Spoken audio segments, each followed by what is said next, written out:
Hey everyone, welcome to my YouTube channel target beard. So friends, आज बात करेंगे CRC के ऊपर, composite regional centres for persons with disabilities. इससे पहले आरसीआई को हमने पूरा डिस्कस किया था इससे पिछले वाले वीडियो में। आपने नहीं देखा तो जाके देख लीजिएगा।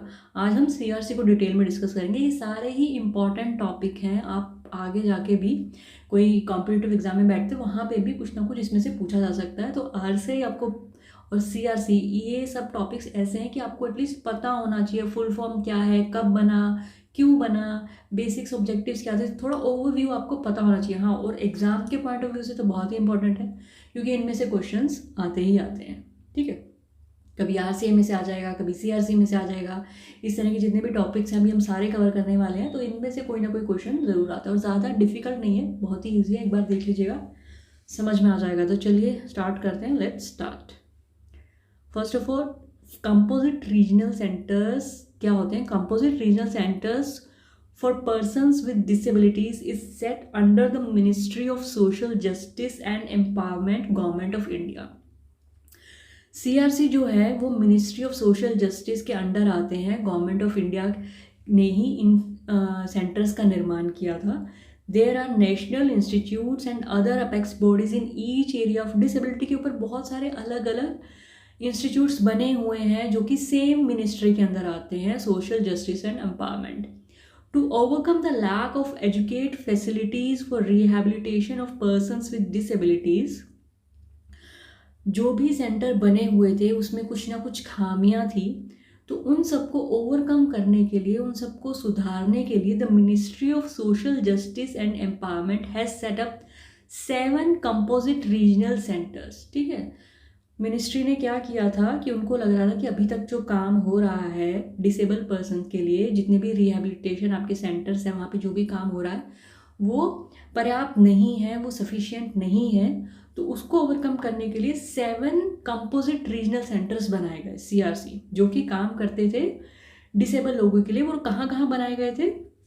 Eight Srinagar, Sundernagar, Lucknow, Bhopal, Guwahati, Patna, Ahmedabad, Kozhikode.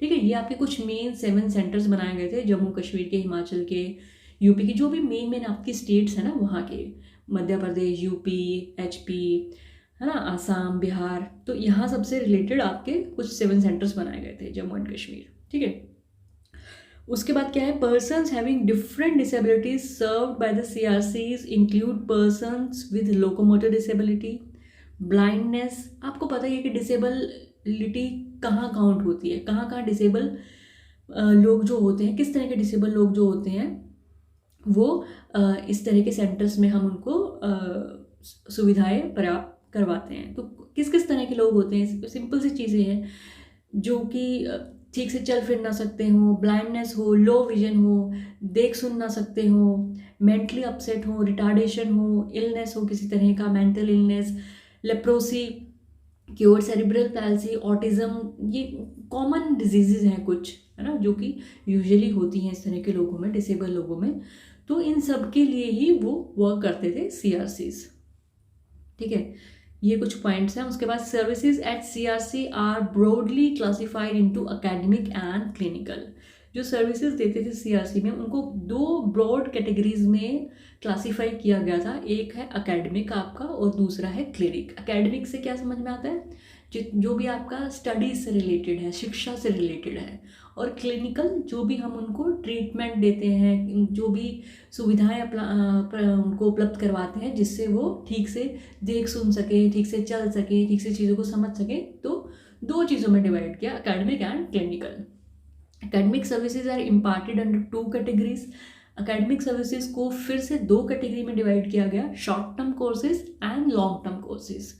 Short term में क्या था? Short term training courses are extended to various stakeholders like teachers who work in regular schools, anganwadi workers, health workers, paramedical staff, PWDs, village pradhan, government functionaries. तो जो लोग ऑलरेडी वर्क कर रहे थे CRC के लिए, जो भी टीचर्स हैं, आपके आंगनवाड़ी के वर्कर्स हैं, हेल्थ वर्कर्स हैं, जो भी इस फील्ड में वर्क कर रहे हैं, उनके लिए कुछ शॉर्ट टर्म कोर्सेज लेकर आए थे। These courses are conducted in order to create mass level awareness. ठीक है, इन सब लोगों को, ताकि और ज़्यादा अवेयर हों कि किस तरह से वो हेल्प कर सकते हैं डिसेबल लोगों को, तो इस तरह के कोर्सेज लेकर आए थे जो कि शॉर्ट टर्म थे। Long term courses CRC conducts following RCA approved long term courses diploma and degree in different areas of disability. Short term courses तो आपके कुछ शॉर्ट टर्म हो गए, कुछ मंथ्स के हो गए, 6 मंथ्स के हो गए, बट डिप्लोमा एंड डिग्रीज जो थे वो आपके पूरे लॉन्ग टर्म कोर्सेज होते हैं जिसमें आपको प्रॉपर डिप्लोमा और डिग्री मिलेगी। ठीक है। क्लिनिकल सर्विसेज में क्या आ जाता है, as part of clinical services CRC conducts composite rehabilitation camps in several parts of zone. ठीक है। CRC ने क्या किया कि आपके इंडिया के डिफरेंट एरियाज़ में, डिफरेंट स्टेट्स में कुछ ऐसे कैंप्स लगाए गए कि जो कि आपको क्लिनिकल सर्विसेज प्रोवाइड करवाते थे। ठीक है। जो भी इस तरह के लोग थे, डिसेबल लोग थे, उनको हेल्प करने के लिए, उनको क्लिनिकल एड देने के लिए कुछ कैंप्स लगाए गए CRC के द्वारा। अभी ऑब्जेक्टिव पढ़ लेते हैं, ऑब्जेक्टिव्स ऑफ CRC। अभी आपको समझ में आ गया होगा बेसिकली कि क्या ऑब्जेक्टिव है, फिर भी एक बार पढ़ लेते हैं। To serve as the composite regional centre for rehabilitation and special education of persons with disabilities. जो भी डिसेबल लोग हैं उनको स्पेशल एजुकेशन देना। ठीक है। उनके लिए regional CRC composite regional centres banana for rehabilitation. ठीक है। To establish linkages with existing medical, educational and employment services, all CRCs are linked with government organization like Ministry of Labor, Health Departments, Education Department। ये सब एक दूसरे से interlink था। जो भी CRCs थे आपके, वो क्या वर्क करते थे कि वो जितने भी गवर्नमेंट ऑर्गेनाइजेशंस थी, जो भी आपकी हेल्थ से रिलेटेड ऑर्गेनाइजेशन है, जो भी मिनिस्ट्री ऑफ लेबर है, तो उन सब से कनेक्टेड रहते थे ताकि वो बेहतर सुविधा प्रोवाइड करवा सकें। To provide rehabilitation services and offer extension services in the rural areas. To provide rehabilitation services and offer extension services, जो भी आपके रूरल एरियाज थे वहाँ पर कुछ एक्सटेंशन सर्विसेज प्रोवाइड करवाना, वहाँ तक पहुँच सके ताकि आप हर रूरल एरिया में आप पहुँच सकें। ये CRC का उद्देश्य था।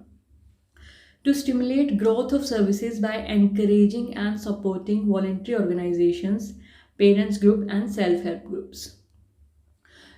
इसमें क्या था कि to stimulate growth of services, जो भी सर्विसेज प्रोवाइड करवा रहे थे उनको और encourage करना, जो भी organizations थी उनको सपोर्ट करना, उनको और हेल्प करना। पेरेंट्स ग्रुप जो भी थे, सेल्फ हेल्प ग्रुप्स जो भी इस फील्ड में वर्क कर रहे थे, उनको और encourage करना कि वो किस तरह से और बेहतर कर सकते हैं।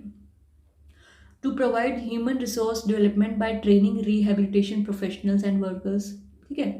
जिस तरह के वो शॉर्ट टर्म कोर्सेज और लॉन्ग टर्म कोर्सेज लेकर आए थे, तो उसी तरह से जो भी उस फील्ड में काम कर रहे हैं, बेसिकली क्या उद्देश्य था कि जो भी लोग इस फील्ड में काम कर रहे हैं उनको प्रॉपर ट्रेनिंग मिले ताकि वो लोगों को अच्छे से ट्रीट कर सकें। ठीक है। To work on research and development, अच्छे से रिसर्च करना, डेवलपमेंट करना और बेहतर सुविधाएं उपलब्ध करवाना। टू क्रिएट अवेयरनेस, ज़्यादा से ज़्यादा लोगों में अगर अवेयरनेस पहुंचेगा तो हम ज़्यादा बेहतर लोगों को ट्रीट कर सकते हैं through pamphlets, print media, electronic media. To design and check aids and appliances, किस तरह से हम और बेहतर सुविधाएं उनको दे सकते हैं, इस तरह के एड्स, इस तरह के चीज़ें उनको हम प्रोवाइड करवा सकते हैं। जैसे आपके हेयरिंग एड्स हो गए या विजुअली कुछ ऐसे इक्विपमेंट्स हो गए, है ना, जो चल फिर नहीं सकते, उनको हम इस तरह के कुछ एड्स प्रोवाइड करवाएं ताकि वो बेहतर तरीके से अपनी ज़िंदगी जी सकें। To educate and develop skill to enhance the employment opportunities, communication, recreation and integration in the society. Main मकसद क्या है, जो भी आपका डिसेबल लोग हैं वो सोसाइटी में सबके साथ मिल के, सबके साथ कंधे से कंधा मिलाकर चल सके, अपनी ज़िंदगी खुद से बसर कर सके, किसी पर डिपेंडेंट ना हो। ठीक है। यही उद्देश्य रहता है आपके जितने भी आपके ये डिसेबल लोगों के लिए जितने भी ऑर्गेनाइजेशन काम करते हैं उनका मेन ऑब्जेक्टिव यही रहता है। ठीक है। Services for persons with disabilities, अभी जो लोग डिसेबल हैं उनके लिए क्या क्या और स्पेशल सर्विसेज ये प्रोवाइड करवाते थे। अर्ली डिटेक्शन एंड इंटरवेंशन, जितनी जल्दी हमें पता लगेगा कि कोई इंसान डिसेबल है उतनी जल्दी हम उसको ट्रीट कर सकते हैं, ये उसमें हेल्प करते थे। रिहेबिलिटेशन, ज़्यादा से ज़्यादा रिहेबिलिटेशन सेंटर्स खोलते थे कि उसमें जो लोग ऑलरेडी खुले हुए हैं उनको और बेहतर उनको सिखाया जाए किस तरह से ट्रीट किया जा सकता है, किस तरह से हेल्प किया जा सकता है। ठीक है। Mobility aids and assistive devices, ज़्यादा ज़्यादा डिवाइसेस बनाना उन लोगों के लिए, अच्छे डिवाइसेस बनाना, special education services, psycho social rehabilitation, vocational training and employment. ठीक है, कुछ बेसिक सी चीज़ें हैं, बेसिक से ऑब्जेक्टिव्स हैं, वही चीज़ें हैं, उनको आपको थोड़ा सा घुमा के अपनी लैंग्वेज में भी लिख सकते हैं। अगर आपका बेसिक्स, आपका कंसेप्ट क्लियर है तो आप अपनी लैंग्वेज में भी बना के पॉइंटर्स लिख सकते हैं, कोई इशू नहीं है। ठीक है, तो यहाँ पर ये बहुत ही छोटा सा टॉपिक था, मैंने बहुत ही ईजी लैंग्वेज में और बहुत ही ब्रीफ में आपको ये टॉपिक समझाया ताकि आपको कोई मुश्किल ना आए। फिर भी कुछ भी प्रॉब्लम आता है, एक दो बार आप वीडियो देखेंगे, एक दो बार आप पढ़ लेंगे तो भी आपको समझ में आ जाएगा। कोई इसमें रट्टा लगाने वाली कोई भी चीज़ नहीं है। ठीक है, मैं कभी भी नहीं कहती कि आप क्राइमिंग करो, रट्टा किसी चीज़ को मत लगाओ, एक बार ध्यान से उसको पढ़ लो, उसको समझ लो और अपनी लैंग्वेज में लिख कर आओ। ठीक है, कहीं आपके मार्क्स नहीं कटेंगे, बट हाँ पॉइंट्स वैलिड होने चाहिए। जो बेसिकली इसका फुल फॉर्म क्या है, किस लिए वर्क करता है, ऑब्जेक्टिव्स क्या है, वो अगर आपको पता है तो आप इजीली लिख सकते हो। ठीक है, तो जल्दी मिलेंगे एक नए वीडियो के साथ, तब तक के लिए have a nice day, good bye.